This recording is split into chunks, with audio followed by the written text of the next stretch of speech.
सालों बाद उसकी कॉल आई मेरे पास। ड्यूटी से रात्रि 10 बजे लौट कर आया। खाया पिया। 11 11:30 बज गई। पर आज नींद नहीं आ रही थी और पता नहीं कब रात की 1 बज गई। सोशल मीडिया पर स्क्रॉल करे जा रहा था कि अचानक एक अननोन नंबर से कॉल आया।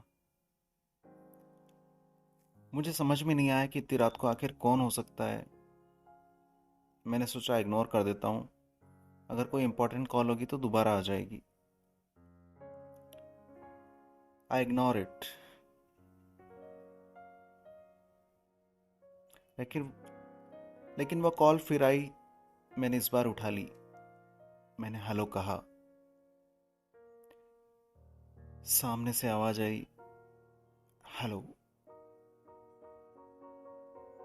अचानक से पूरा मूड बदल गया मेरा, क्योंकि आवाज कुछ जानी पहचानी सी थी। ये आवाज सुनते ही आंखों के सामने अंधेरा सा छा गया। बहुत सी यादें ताजा हो गई। मेरी टूटी हुई आवाज में एक बार फिर से हेलो निकला और वहां से आवाज आई, डिस्टर्ब तो नहीं किया। मुझे रिप्लाई करते हुए भी घबराहट सी हो रही थी। बोलूं कि ना बोलूं, कुछ समझ में नहीं आ रहा था। मेरे मन में सवालों का बवंडर घूमने लगा कि आखिर क्यों क्यों आज ऐसे अचानक इतने सालों बाद उसे मेरी याद आई। क्यों आई है वो वापस। मैंने हिम्मत करके पूछा, नहीं बोलो। उसने पूछा, कैसे हो। मैंने कहा, ठीक हूं। और तुम।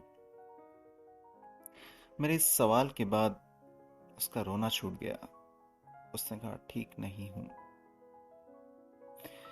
अब मैं और भी ज्यादा कंफ्यूज हो गया कि ये क्या हो रहा है। इतने सालों बाद देर रात को कॉल आती और रोना निकल गया। मैंने छुपाया। बात करी तो पता चला कि वह जिसके साथ थी उसने उसको किसी और के लिए छोड़ दिया। वो जैसे जैसे बताती जा रही थी कि जिस तरीके से वो गिड़गिड़ाई उसके लिए, उसके रुकने के लिए, उसके प्यार के लिए, उसी तरह मैं भी गिड़गिड़ाया था एक दिन उसके सामने, उसी के लिए, उसी के प्यार के लिए। और जिस तरह से उस लड़के ने मुड़कर भी नहीं देखा उसे, उसी तरह उसने भी मुड़कर भी नहीं देखा था मुझे। मेरी आंखों में आंसू थे, पर चेहरे पे एक सुकून।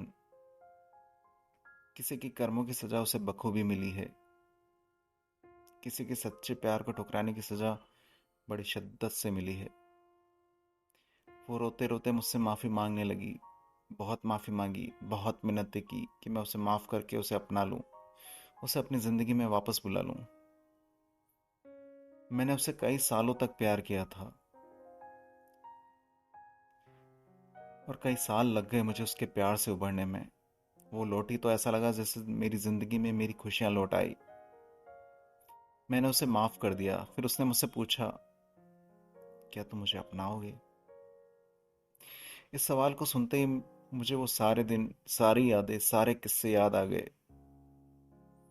हमारी पूरी रिलेशनशिप फ्लैश हो गई आंखों के सामने। और मैंने आंखों में आंसू लिए जवाब दिया, कभी नहीं। मैं तुम्हारे किए पर माफ जरूर कर सकता हूँ, पर तुम्हारे जैसे इंसान को अपनाने की भूल कभी जिंदगी में नहीं कर सकता। वो जख्म जो तुमने दिए, वो आंसू जो तुम्हारी याद में हर रात, दिन, महीने, सालों तक बहाए, वो कैसे भूल जाऊं। वो दर्द जो तुमने दिया है, उसे कैसे भूल जाऊं। ये जो हुआ है ना तुम्हारे साथ, ये तुम्हारे कर्मों की सजा है और तुम्हें इससे भुगतना पड़ेगा ना चाहकर भी। अगर तुम्हारी कोई मजबूरी होती ना, तो शायद मैं एक बार तो तुम्हें अपना भी लेता, मगर तुमने मुझे किसी और के लिए छोड़ा। You replaced me. How can I forgot. I am sorry. लेकिन मैं तुम्हारे साथ नहीं चल सकता, और हो सके तो दोबारा कॉल मत करना। इतना कहकर मैंने फ़ोन रख दिया।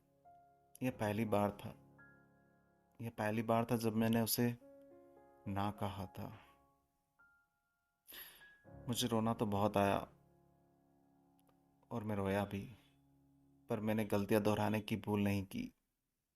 जिंदगी में एक ऐसा वक्त आता है जब आपको दिल के नहीं दिमाग से काम लेना पड़ता है। दिल अक्सर बहका देता है, पर दिमाग सब जानता है, सही गलत सब कुछ जानता है। हम सारी जिंदगी दिल की सुनते रहते हैं और दिमाग को इग्नोर करते रहते हैं। कैसी लगी आपको ये कहानी?